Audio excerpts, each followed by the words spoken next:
Bonjour, bienvenue sur Tavo. Alors aujourd'hui je profite que je suis sur le bateau d'un de mes clients, parce que vous savez que je fais du conseil. Et là j'ai un de mes clients qui m'a embauché pour une grande partie de l'année pour l'aider à préparer son bateau.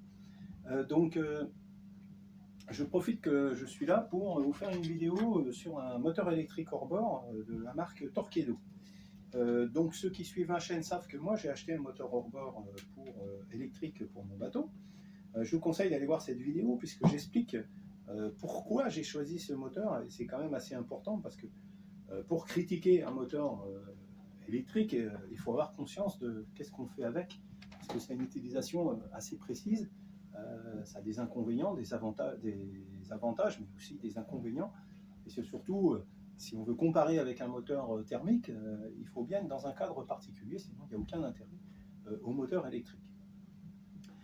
Donc, juste pour résumer, dans ce bateau, il possède déjà une annexe thermique qui fait 90 chevaux, donc on n'a pas vraiment de manque de puissance. Ça s'appelle un Williams, c'est un moteur de type turbine hydrojet.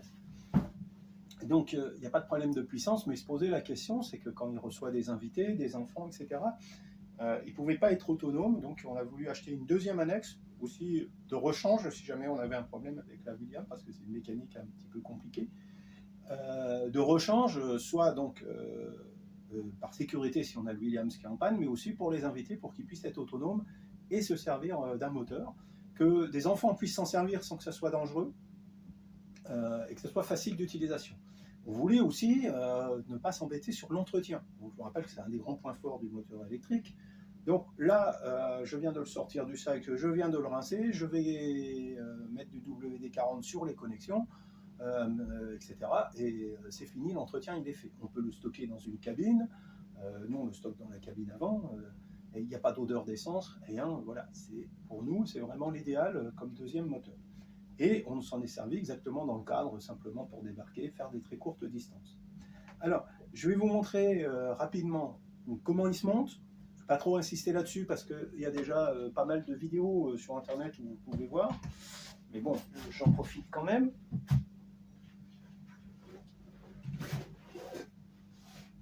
Alors, là, il y a la batterie. Pour enlever la batterie, vous tirez cette petite tirette de sécurité. Et la batterie, elle s'en va. La batterie se remet. Et une petite tirette, la tirette de sécurité qui est là. La poignée.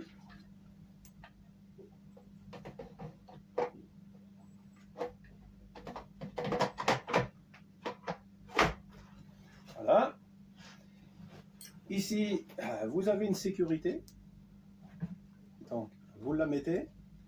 C'est quand vous êtes en train de naviguer, vous tombez dans l'eau, hein, vous accrochez ça autour du poignet de l'autre côté. Si vous tombez dans l'eau, le truc s'en va et le moteur hors bord s'arrête. Donc là, si on voulait le démarrer, il faudrait brancher aussi les câbles. Clac, celui-là ici, celui-là ici. Hein, je pense que je n'ai pas besoin de le faire, ça ne me paraît pas très compliqué.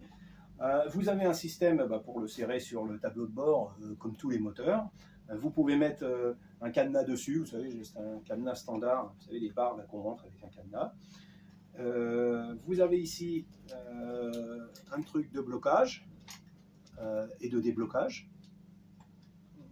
Pourquoi j'arrive pas à le bouger là, je ne sais pas. Voilà. Bon. Et vous avez ici, une fois que vous l'avez relevé, ici, la poignée pour le redescendre. Donc vous voyez, l'utilisation est assez classique. Alors qu'est-ce que je peux dire là tout de suite, légèrement comme point négatif, c'est j'aurais aimé ici qu'il y ait un anneau, quelque chose comme ça, grâce auquel on peut mettre un boot et puis sécuriser le moteur quand on le met à l'eau, hein. Enfin quand on met le moteur sur l'annexe et que l'annexe est déjà dans l'eau pour ne pas risquer de le faire tomber dans l'eau. Il n'y a pas de système de cadenas sur la batterie, donc ça veut dire que il faut que, si vous êtes dans un coin où ça vole, il faut l'emmener quand vous laissez votre annexe à quai, hein, parce que vous risquez de vous la faire voler. La poignée aussi, bon, la poignée elle est très légère, la batterie n'est pas très lourde, hein, donc ça va. Et après, bon, je trouve, alors, on n'a eu aucun problème, mais voilà, ce type de connexion, j'ai léger doute. Est-ce que ça tient bien dans le temps? En tout cas, ce qui est certain, c'est qu'il faut y faire attention, quoi. Donc là, je vais leur mettre du WD-40 pour que ça ne s'oxyde pas. Mais en plus, voilà, quand on les branche, etc., il faut bien faire attention, bien rester dans l'axe, pas forcer, sinon on risque de bousiller le pare-brise. Voilà. Donc bon, vous voyez, c'est vraiment un moteur très facile, hein. Il n'y a aucune difficulté dans cet engin. C'est plutôt de bonne qualité, hein, de bonne facture, hein, c'est bien fabriqué, voilà, il n'y a rien à dire, quoi. Petit coup de graisse aussi qu'il va falloir mettre là-dedans. Voilà. Ok, allez, je le repose. Et maintenant, je vais vous donner un petit peu le retour d'utilisation et ce que j'en pense.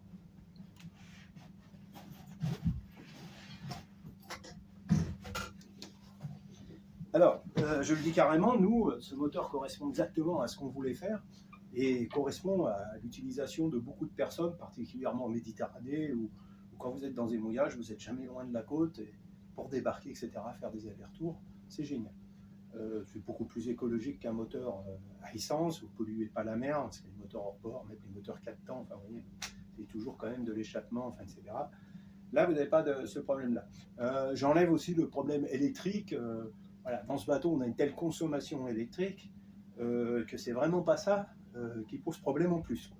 Voilà, et on ne le sent pas passer, quoi. Vous ne voyez pas de différence dans ce qu'on faisait comme groupe électrogène par jour, qu'on charge ou qu'on ne charge pas ce moteur hors bord.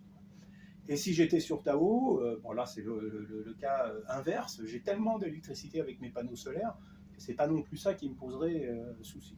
Voilà. Donc maintenant on arrive à le point crucial toujours des moteurs électriques, c'est l'autonomie. Donc là l'autonomie est quand même, comme toujours sur ces moteurs électriques, pas géniale. Donc là j'ai beaucoup de mal à dire, donc là les chiffres que je vais donner c'est vraiment à prendre avec des grosses pincettes parce que nous, on ne l'a jamais vraiment utilisé en le déchargeant beaucoup. Donc si parmi vous, il y en a qui ont plus d'expérience et qui peuvent dire exactement combien de milles ils arrivent à faire, ça serait très sympa. Donc moi, j'estime qu'on doit pouvoir faire quand même 5000 avec, quoi, avec la batterie. Peut-être 6. Voilà, je ne sais pas trop exactement, quoi. Donc c'est pas une autonomie énorme. Donc quelles sont les solutions qu'on aurait pour pallier ce défaut? On a la solution de recharger la batterie, et on a la solution d'avoir une deuxième batterie de recharge. Alors, beaucoup de gens sur les moteurs électriques, par exemple, comme moi, ceux qui ont des moteurs avec des batteries à part que l'on pose dans l'annexe, parce qu'ils présentent des avantages, des inconvénients, hein, parce que dans l'annexe, il faut faire un support pour pas que la batterie puisse se balader, enfin, etc. Bon, voilà, vous voyez, ça présente des inconvénients. Mais souvent, on achète deux batteries. Voilà.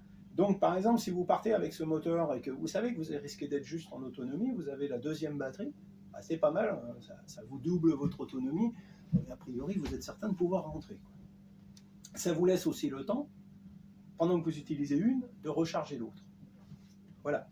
Alors, là, vous me diriez, on pourrait avoir une deuxième batterie. Mais là, j'en arrive au point vraiment négatif que je trouve de ce moteur, c'est le prix de la batterie. Le prix de la batterie de celle-là, qui est la moins puissante de toute la gamme de moteurs, elle vaut 1000 euros. Moi, je trouve ça totalement scandaleux. Soyons clairs, quoi. Il reste la recharge. Vous l'utilisez un peu, on le remet en recharge.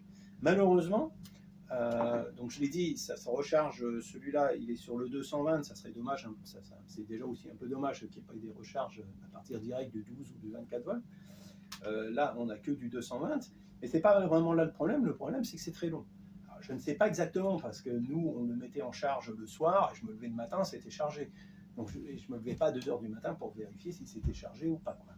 Donc je ne sais pas exactement combien de temps ça met, mais ce qui est certain c'est que ça met plus d'une heure ou 2 heures. Parce qu'une ou deux fois dans la journée, on a voulu recharger alors qu'il était déchargé à 60%. 2 heures après, on n'était pas. Donc il restait par exemple entre 30 et 40%. 2 heures après, on était peut-être à peine à 50%, quoi, ou ces eaux-là. Donc vous voyez, je veux dire, ça veut dire que ça met quand même pas mal de temps. C'est une charge lente. Alors, ce qui protège d'ailleurs la batterie. Les batteries lithium n'aiment pas trop les charges trop rapides, ça diminue leur longévité. Mais dans ce cas-là, ça pose un peu de soucis. Alors, peut-être qu'il aurait fallu qu'il y ait un bouton, charge lente, puis par exemple, quand vous en avez besoin, charge rapide. Je sais pas, voilà. En tout cas, vu que ça met du temps à être chargé, la bonne solution, ça paraîtrait être une deuxième batterie. Et là, comme je vous le dis, le problème, deuxième batterie, ça vaut 1000 euros. C'est quand même, je trouve, assez exagéré. Et naturellement, c'est une batterie propriétaire. Vous voyez, vous ne pouvez pas adapter une autre batterie.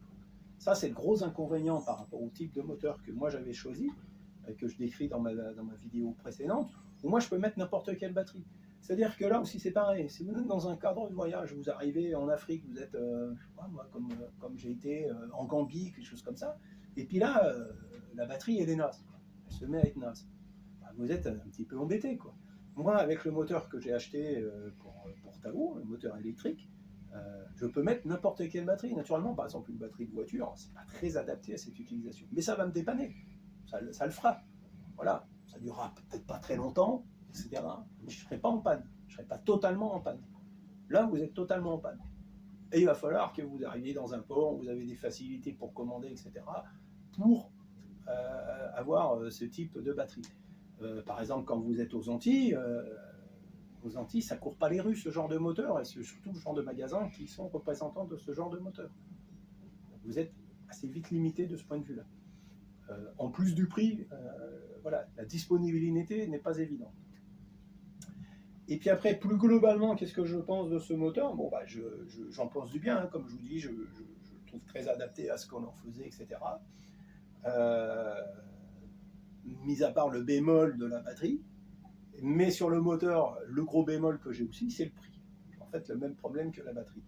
Donc ce moteur-là, c'est un moteur théoriquement équivalent à 2,5 chevaux d'après le fabricant.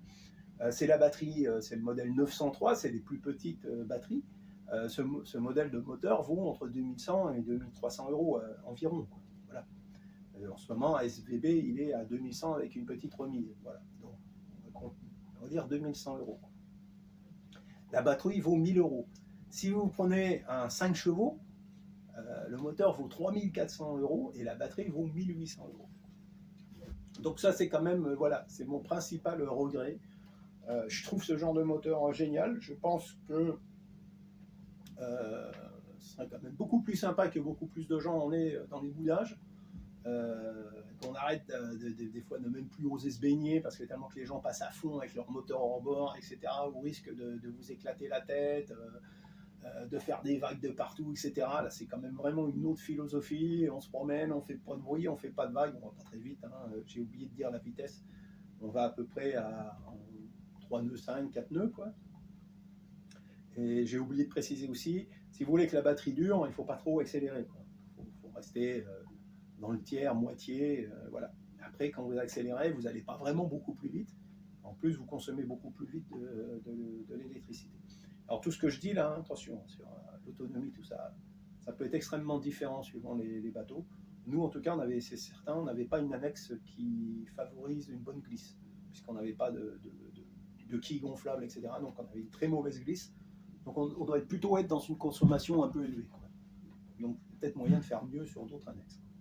Voilà, en fermant cette petite parenthèse, voilà, je trouve le concept bien, etc. Il y a plein, voilà, sur les bateaux maintenant, de toute façon, on utilise tellement d'électricité, où on est tellement équipé en voyage de panneaux solaires, etc. Cette consommation électrique, je ne pense pas que c'est un souci, mais reste un prix que je trouve totalement exagéré et un prix de batterie, encore pire. La batterie, à un moment ou à un autre, il faudra la changer ou en avoir une deuxième qui est exagérément trop chère. Voilà, c'est la fin de cette vidéo. Et bah écoutez, je vous dis be safe, bonne fin de vacances, au revoir.